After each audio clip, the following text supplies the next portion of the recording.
Olá, meus alunos. Vamos começar aqui uma revisão do nosso conteúdo de eletrostática, né? Então, vamos lá. Eletrostática, ela estuda as cargas em repouso e suas atrações e suas interações de atração ou repulsão. Por isso é eletrostática, estuda as cargas em repouso. E o contexto histórico foi por volta de 600 anos antes de Cristo que o filósofo Tales de Mileto ele esfregou uma resina conhecida como âmbar em uma pele de carneiro e viu que adquiria uma propriedade de atrair corpos leves como palha, por exemplo. E por volta do século XVI, William Gilbert ele usou a expressão de substância eletrizada para qualquer substância que, pelo atrito, adquiria a propriedade de atrair corpos leves. Então, analisando aqui o modelo atômico, né, nós temos aqui no núcleo temos os prótons e os nêutrons, e ao redor do núcleo temos os elétrons que ficam na eletrosfera. Então, vamos lá. Ao redor do núcleo temos elétrons e no núcleo temos os prótons e os nêutrons. Então, isso que nós iremos estudar, né? As relações de atração e repulsão dentro dessa perspectiva, né? No núcleo, nós temos, nesse caso aqui, qual seria esse elemento químico, né? Seriam os prótons. Gente, olha, ao redor do núcleo temos elétrons e no núcleo temos prótons. Nós iremos estudar as cargas, né, os átomos eletrizados. Não vamos estudar o próton isolado. O próton ele fica no núcleo, ok? Então a gente não consegue doar ou receber prótons. Nós conseguimos doar ou receber elétrons. Então, próton com próton é repulsão, elétron com elétron, repulsão, e próton com elétron, atração. Mas aqui no núcleo nós temos próton com próton no núcleo. Se nós temos próton com próton no núcleo, por que não há repulsão, né? Por que esse núcleo não se desfaz? Porque existe uma força nuclear que segura estes prótons aí no núcleo. E por que os elétrons não são atraídos para o núcleo? É bom responder isso também, né? Os elétrons são atraídos para os núcleos porque eles estão presos em órbitas, em níveis energéticos, né? Então, nós temos aqui o núcleo, nós temos os prótons e os nêutrons, e os prótons ficam no núcleo através de uma força nuclear. Nós temos os elétrons que estão em torno do núcleo. E quanto mais afastado do núcleo, né, é mais energético esse elétron. Temos aqui a camada Q, a camada K. A camada K, né, nós vemos na química de distribuição eletrônica, um S2. Esse 2 aqui significa que só cabe 2 elétrons. Então aqui só pode cabem 2 elétrons. A camada L, que é a próxima, 2 mais 6, 8. Então, são elétrons mais energéticos. E aqui cabem 8 elétrons, né? Então é isso, gente. Então, devido a ele estar preso nesses níveis, os elétrons eles não caem dentro do núcleo, não são atraídos para o núcleo, né? E por questão de curiosidade, eu pergunto para vocês: qual é o elemento químico composto por esse átomo, né? Se nós temos 3 prótons aqui no núcleo e o núcleo, né, a gente só perde e recebe elétrons para poder deixar positivo ou negativo. Se ele perder elétron aqui, ele vai ficar positivo, porque vai ficar com 3 prótons e 2 elétrons. E se ele ganhar mais um elétron, ele vai ficar negativo, porque ele vai ficar com 3 prótons e 4 elétrons, né? E esse corpo aqui é um átomo de lítio, né? Então vamos aqui fazer um exemplo aqui, porque o número de prótons é a identidade do átomo. Vamos aqui um experimento. Nossa aula. Vamos construir aqui. Vamos construir aquele átomo ali.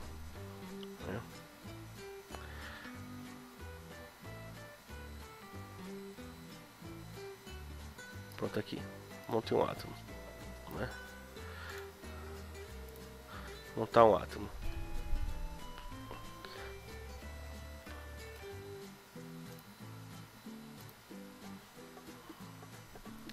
Enquanto isso, tive aqui outro. Então, gente, estou revisando aqui todo o conteúdo que foi passado, né? Vamos ver aqui um adequamento, difusão. Aqui é um site FET Coloration, né?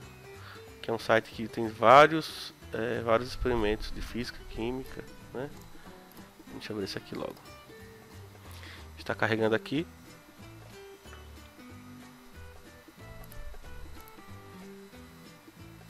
Então nós temos aqui a tabela periódica, né? Nessa tabela periódica, nós vemos aqui que esse átomo aqui apresentado, ele tem 3 prótons, como o próton é a identidade do átomo, né? 3 prótons vai ser o lítio, ok? Então a gente não muda o número de prótons de um elemento. Todo lítio vai ter 3 prótons, né? Então abrindo aqui, construir o átomo, vamos construir, né? Então vamos colocar um próton. Nós temos o hidrogênio. Então todo hidrogênio vai ter um próton. Posso botar o número de elétrons que for. 2 vai virar o hélio. 3 prótons vai virar o lítio. Assim como o nosso slide, né? 3 prótons. Nós temos aqui na descrição da imagem átomo de lítio, né? Como é que ele vai ficar negativo ou positivo? Vamos lá. Botei um elétron, né? Então nós temos aqui íon de lítio positivo, porque tem um elétron e 3 prótons. Então tá com 2 cargas a mais. Eu coloco 2 elétrons. Aqui eu tenho 3 prótons e 2 elétrons, né? Também tá com um íon positivo. Se eu botar, lembre-se que eu expliquei aqui, né? Que é dividido em camadas. Na camada K só cabe 2, né? 2 não cabe 2 elétrons. Se eu botar um terceiro elétron aqui, ele vai ter que ir para a camada L. O que vai acontecer aqui, né? Eu boto um terceiro elétron, eu venho para a próxima camada. Agora ele está neutro, porque o número de elétrons é igual ao número de prótons. E agora eu vou colocar mais um elétron, ele virou um íon negativo, porque ele tem um elétron a mais. Então, um elemento químico ele fica positivo ou negativo, perdendo ou recebendo prótons. Perdendo ou recebendo elétrons. Eles ficam positivos ou negativos assim. Já que, e professor, por que ele não pode perder prótons, né? Porque ele está no núcleo. E para poder perder prótons, eu tenho que ter uma reação de fissão ou quebra nuclear, né? Então, quando faço uma reação dessa, então eu emito um nêutron, né, em um núcleo de urânio instável.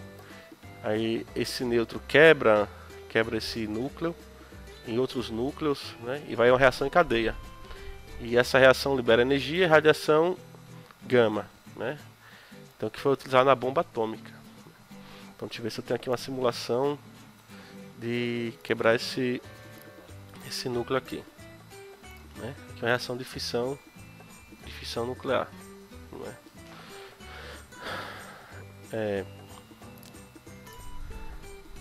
E por que é tão perigoso a bomba atômica, né? Por causa da radiação que ele emite. Também por curiosidade, para complementar a aula, né? Para entender bem a eletrostática, a gente tem que saber como funciona o átomo, por que recebe e doa elétrons para poder ficar neutros, que são os íons, né? E por que essas atrações, né?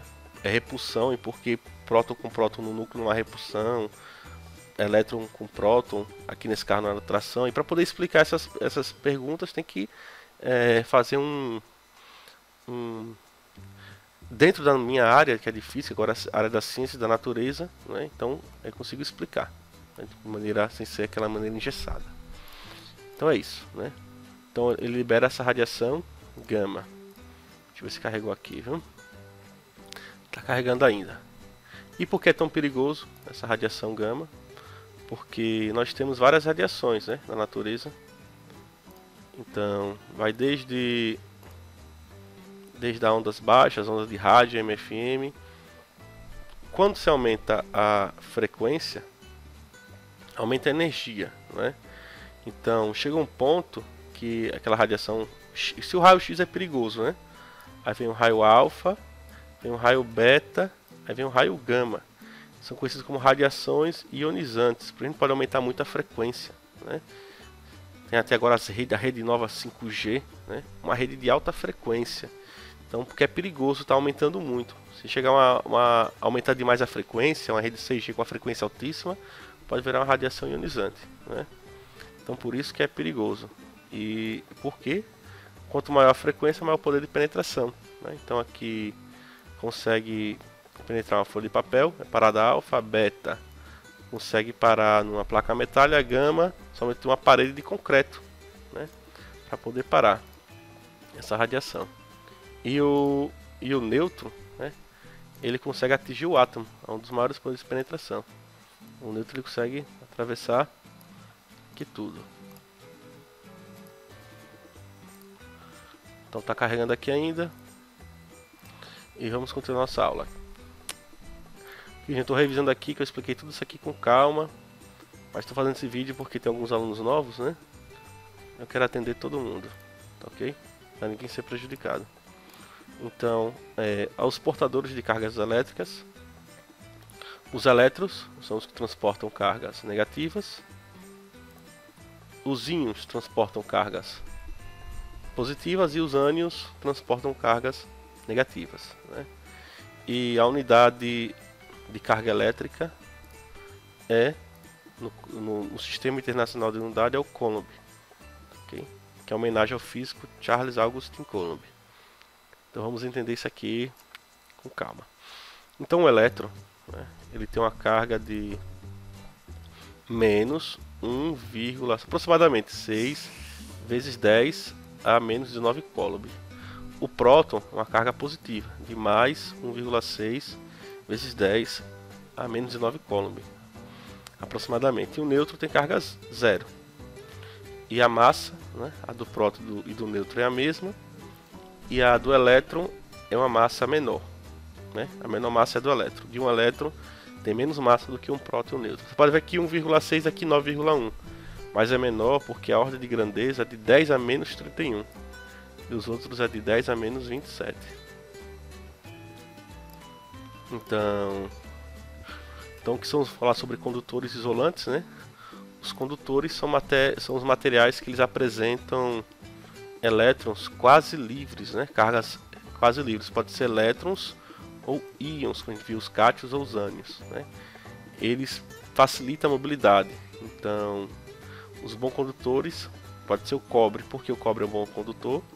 Porque o cobre ele possui em sua superfície, em sua estrutura, elétrons quase livres, né? Então vamos aqui dois exemplos, né? Nós temos aqui os cátions, que são os positivos, e o ânion. Nós temos uma solução de NaCl, né? Que é uma reação iônica NaCl. Em meio aquoso, a ligação entre um metal e um não metal, né? Nós formamos Na mais Cl menos. Em um meio aquoso, né? O Na+, ele é o cátion, que é o positivo, e o Cl- é o ânion, que é o negativo. Existem ligações iônicas e ligações covalentes, né? Aqui tem uma alta diferença entre os dois, alta eletronegatividade e eletroafinidade. Então o Na+, que é o positivo, né? Ele é atraído para o lado negativo, né? A princípio a gente só precisa falar sobre isso. Vou falar sobre diferença de potencial. Então o mais é atraído para o menos e o Cl- é atraído para o mais. O mesmo aqui também num gás ionizado. O menos é atraído para o mais e o mais, né, esses íons, é atraído para o menos. Continuando, um condutor, né, vai ver que tem elétrons livres aqui. Tá vendo? Nós temos um bom condutor. Um condutor ele possui elétrons livres. O isolante ele não possui elétrons livres, né? Não há mobilidade, mais menos. Ele não possui elétrons livres. Por exemplo, borracha, madeira, água pura. Isolantes ou dielétricos. Então, o corpo eletrizado, né? Aqui nós temos um corpo eletrizado. Então, esse um neutro, né? Esse menos é anulado com esse mais, esse aqui também. Então aqui sobra quanto? Zero, está neutro. Esse elétron com esse próton, aqui sobrou quanto? Está positivo. Aqui sobrou um mais 2. Esse próton com esse elétron com esse próton, sobrou quanto? Menos 2. Então ele está eletrizado negativamente. Nós vimos aqui nossas aulas, passei alguns vídeos, estão disponíveis no grupo, viu, gente? Então, eletrização, né? Então, deixa eu explicar aqui os processos de eletrização, que nós também estudamos por atrito, né? Um processo de eletrização por atrito, que nós atritamos materiais, dois materiais, né? Um bastão de vidro e uma lã, né? Ao atritarmos materiais diferentes, nós um ganha elétrons e outro recebe elétrons. Por que não prótons? Aí por isso é a importância, porque o prótons faz parte da estrutura atômica, tá ok? Os prótons estão dentro do núcleo, somente uma reação de fissão nuclear ou quebra do núcleo para poder haver essa transferência de prótons, né? A quebra do núcleo. Então vamos lá, continuando aqui. Então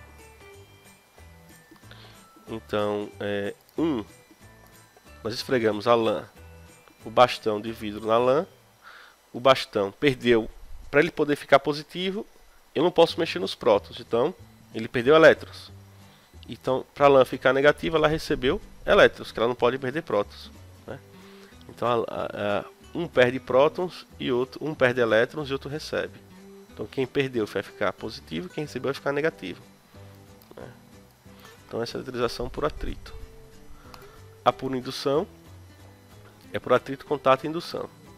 A por indução, nós aproximamos esse corpo A, que ele está neutro, né? Nós aproximamos um indutor, né? Vou chamar, e temos o induzido, o corpo A é induzido. Nós aproximamos um bastão negativo. Sem topar, não há contato, ele polariza. Tá? Polarizar, ele consegue separar aqui, aí, criar dois polos. Os prótons, eles são atraídos para os elétrons do bastão, e os elétrons do corpo A são repelidos pelos elétrons do bastão. Então nós criamos dois polos, um positivo e um negativo. Um corpo neutro dá choque, vamos dizer assim? Não. Mas se ele estiver polarizado, ele pode dar choque. Então se a gente topar aqui, eles estão ligados na Terra, topamos aqui, né? A Terra é um grande doador e receptor de elétrons. Esses elétrons vão ir para a Terra, né? Vão ser atraídos para a Terra, nós seremos esse caminho. Ele vai receber um choque, nós não topamos aqui. E ao afastar, esse corpo vai ficar carregado positivamente. Então isso é o interessante por indução. Agora, a eletrização por contato, né? Por contato, nós temos dois corpos, né?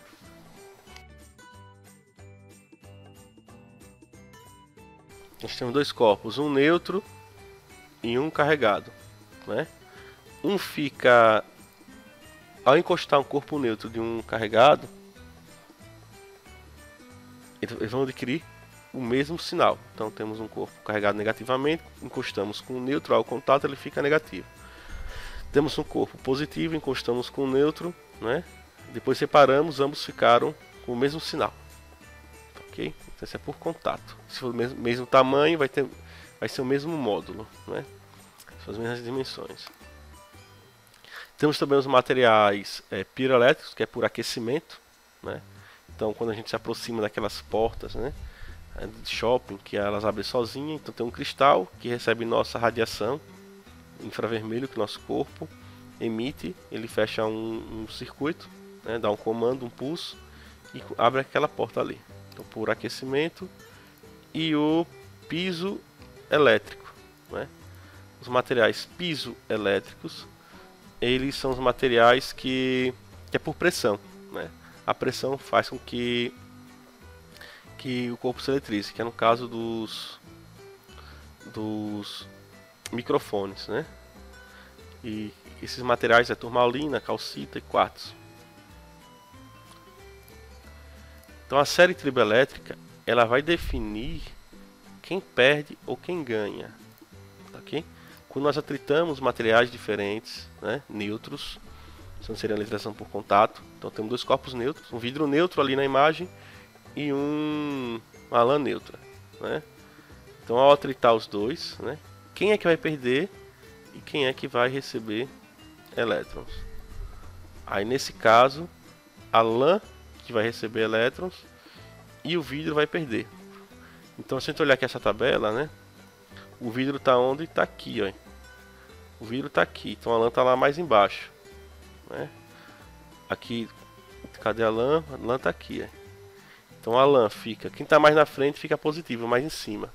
Então como o vidro está acima da lã, o vidro que vai ficar positivo e a lã vai ficar negativa porque vai receber o elétron do vidro. Prosseguindo, né? Então vamos raio, relâmpago e trovão. Gente, para finalizar nossa aula, né, essa revisão, o raio é o movimento das cargas, né? Relâmpago é a luz emitida pela descarga elétrica e trovão é o barulho causado. Então nós temos aqui um exemplo aqui, né, que em dias de tempestades, né, e fortes ventos, há um atrito do vento nas nuvens. Essas nuvens, elas ficam eletrizadas. A Terra acaba positiva, ela acaba criando uma polarização nas nuvens, né? Então a parte positiva é repelida pela Terra e a negativa é atraída. Então fica polarizada as nuvens. Com a diferença muito grande, vamos dizer assim, entre essas cargas, né, o ar acaba tornando-se um condutor. Okay? O ar acaba tornando-se um condutor. Devido a essa interação, os elétrons da nuvem são atraídos para a Terra, então surge o raio. Esse movimento, né, desses elétrons para a Terra surge o raio, ele gera aquecimento. Então essa luz que é o relâmpago é devido a esse aquecimento que o ar se ioniza, né? E os elétrons se ionizam no ar e como é muito quente, acaba havendo uma expansão do ar. Então nós temos a luz, que é o relâmpago, nós temos esse raio, né, que são os elétrons em movimento, e nós temos o trovão, que é o som, né, que é o som. Nós temos esses três elementos aí. Aqui um vídeo do YouTube que vocês poderem acessar, né, que eu passei também na sala de aula.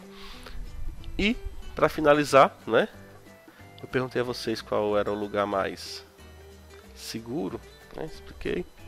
Então, devido ao poder das pontas, alguém já topou na ponta da geladeira, né, e tomou choque. Tem a geladeira bem na quina da geladeira, tomou choque, porque os elétrons, eles tendem a se concentrar nas pontas, né? Então esse é o poder das pontas. Então por isso que a gente utiliza para-raio, porque é uma ponta que vai atrair esse raio. A gente liga esse para-raio à Terra, né? E quando liga à Terra vai neutralizar. Então é um dispositivo de segurança. Passei pesquisa para você. Então pessoal, pesquisem os para-raios, né, e o poder das pontas. E por que as nuvens atraem os raios? Porque elas são altas, né? Então tem o poder das pontas, e dentro dela tem uma seiva. A seiva dela é mais condutora do que o ar. Por isso que ela atrai os raios. Por isso não é seguro se esconder aqui atrás das árvores, né? Então é isso, gente. Porque elas atraem os raios. Qual é o local mais seguro? Como passei, vou explicar nas próximas aulas. É um local mais seguro, né? Se tiver uma árvore ou entre um carro, né? O mais seguro é se esconder no... Tem aqui um carro, uma árvore ou um carro metálico, né?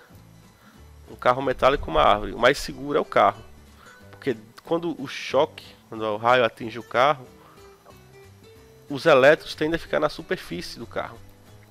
Então gera uma blindagem eletrostática, ou gaiola de Faraday, devido ao campo interno ser igual a zero, né? Então, a princípio, né, quer que vocês entendam que o local mais seguro é o carro, porque dentro do carro, se o raio atingir o carro, os elétrons vão ser distribuídos na carroceria. Eles serão distribuídos na carroceria. E dentro do carro vai estar seguro, né? E na árvore não, né? Na árvore você vai receber essa descarga elétrica, né, que é muito comum, muitas mortes. Espero que tenham gostado, né? Aqui é só uma revisão, né? Já estudamos a parte de estudar força elétrica, falar sobre campo elétrico e passei as atividades, né? Então os alunos novos respondam às atividades anteriores. Use esse vídeo como embasamento. Está disponível no Classroom esse PowerPoint, né? E qualquer dúvida é só falar comigo pelo WhatsApp, tá ok? Vamos lá.